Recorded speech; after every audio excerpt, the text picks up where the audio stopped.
సభకు నమస్కారం. వేదిక మీద కూర్చున్నటువంటి హరిత మహారథులకు, వివిధ జిల్లాల నుంచి వచ్చినటువంటి కార్యకర్తలకు, గ్రామాల నుంచి వచ్చినటువంటి ప్రజలకు అందరికీ నా అభివాదం తెలియజేస్తూ, మిత్రులారా, ఇవాళ నాడు తెలంగాణలో గద్దర్ గలం తెల్లాపూర్ గ్రామంలో ఒక మహత్తరమైనటువంటి నిర్ణయం తీసుకుంది. గద్దర్ను జాతిపీతగా చేయాలా, తెలంగాణ జాతిపీతగా మనం పిలుచుకోవాలా, పాలకులు పిలుస్తారా లేదా అనేది వాళ్ళ విధికి వదిలేస్తాం. వాళ్ళు ఆ పేరు పెడతారా లేదా అనేది మన ఇంట్లో పుట్టిన బిడ్డకు మనం పేరు పెట్టుకుంటాం. అట్లాగే ప్రజలు ఇవాళ తెల్లాపూర్ గ్రామంలో గద్దర్కు ఒక బిర్దిస్తూ ఉన్నారు. అదేవిధంగా రాష్ట్రంలో ఉన్నటువంటి అనేక ప్రజా సంఘాలు, విప్లవ పార్టీలు, ప్రత్యేకంగా ఉద్యమ పార్టీలు గద్దర్ను ఏ స్థానంలో నిలబెడతాయనేది దళిత వర్గాలన్నీ కూడా వేచి చూస్తాయనేది ఈ సందర్భంగా గుర్తు చేస్తూ ఉన్నా. ఎందుకనంటే ఈ రాజ్యం కుల పునాదుల మీద, మత పునాదుల మీద ఎస్టాబ్లిష్ అయినటువంటి రాజ్యం. దీన్ని పరిపాలిస్తున్నటువంటి పరిపాలకులు మనం గత 75 సంవత్సరాల నుంచి ఒక్కసారి నెమరు వేసుకున్నట్టుంటే మనం గుర్తుంచుకోవాల్సినటువంటి ప్రత్యేకమైనటువంటి పరిస్థితులు ఉంటాయి. ఇవాళ ఈ దేశ సంపద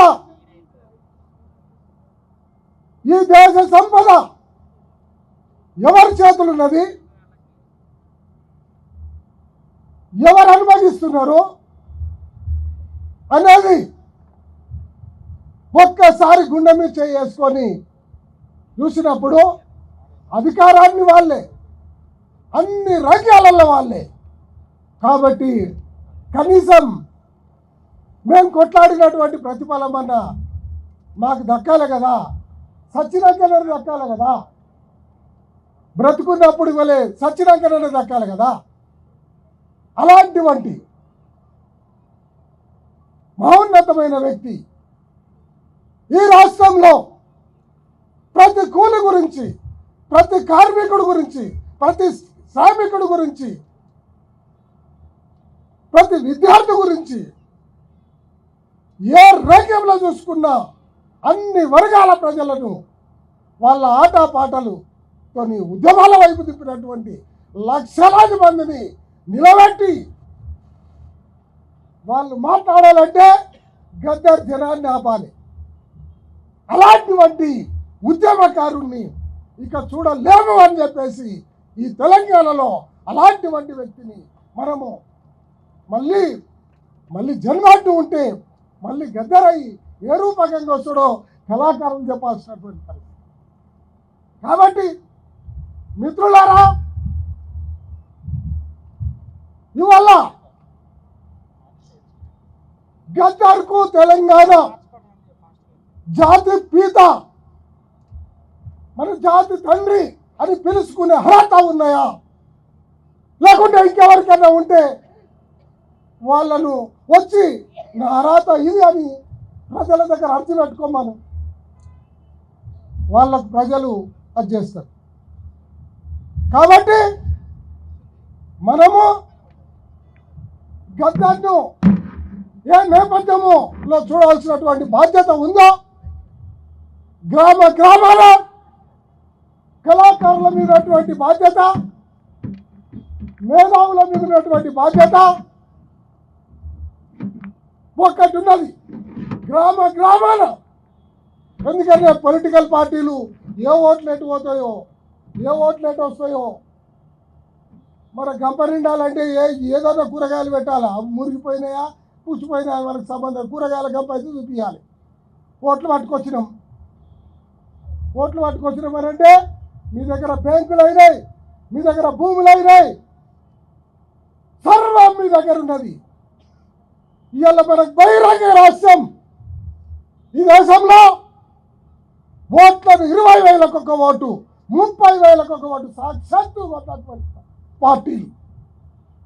మొన్న మున్సిపల్ ఎన్నికలలో ఇలాంటి పరిస్థితి ఉన్నటువంటి టైంలో ఎవరైనా ఈ డెమోక్రసీలో, ఈ ప్రజాస్వామ్యంలో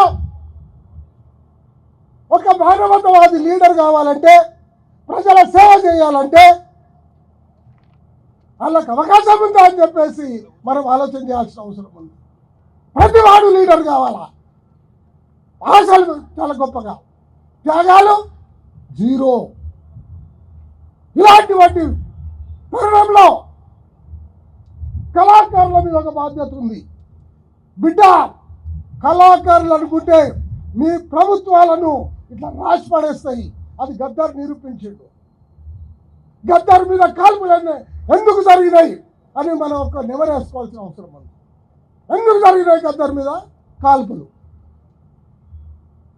అలాంటి కళాకారుల మీద మిగతా వాళ్ళకి ఎందుకు జరగలేదు అని అంటే, గద్దర్కు తెలంగాణ గ్రామంలో, తెలంగాణ ప్రజల గ్రామాలకు పోయినట్టే ప్రజలను ఊహత్తున లేపగలడు, లక్షలాది మందిని నిలబెట్టి ఇది డెమోక్రసీ, ఇది ప్రజాస్వామ్యం, ఇది ధర్మం అని చూపించినటువంటి పరిస్థితి గద్దర్కు ఉంది. ఆయన ఒక మాట అన్నాడు. ఆయన అడుగుల నుంచి బయటకు వచ్చిన తర్వాత ఎన్టీ రామారావుని వడగొట్టాలంటే ఎట్లా? ఎన్టీ రామారావు అంతా తినిపోతున్నాడు, మనం ఎట్లా తినాలని అనుకుంటే గద్దర్ ఒక ఛాలెంజ్ చేసిండు. అరే మీతో కాదురా వేయ్, నేను వడగొడతా, నాకు పోలీసులు నా దగ్గర రానియకుండా చేయండి, పోలీసులు నా దగ్గర రానియకుండా చేయండి, నాకు పర్మిషన్ ఇవ్వండి అంతే. గ్రామాన్ని తిరిగి ప్రజలకు దండం పెట్టి ఇది నా ధర్మం అని చెప్తా అని చెప్పి, నేను గిట్ట ఎన్టీ రామారావుని వడగట్టకపోతే నా పేరు గద్దర్ కాదని చెప్పేసి నిజాం కళాశాలలో మాట్లాడినటువంటి మాట నేను చెప్తున్నా. నేను నాయకులు నేను చెప్తున్నా, ఆయన అన్నమాట చెప్తున్నా.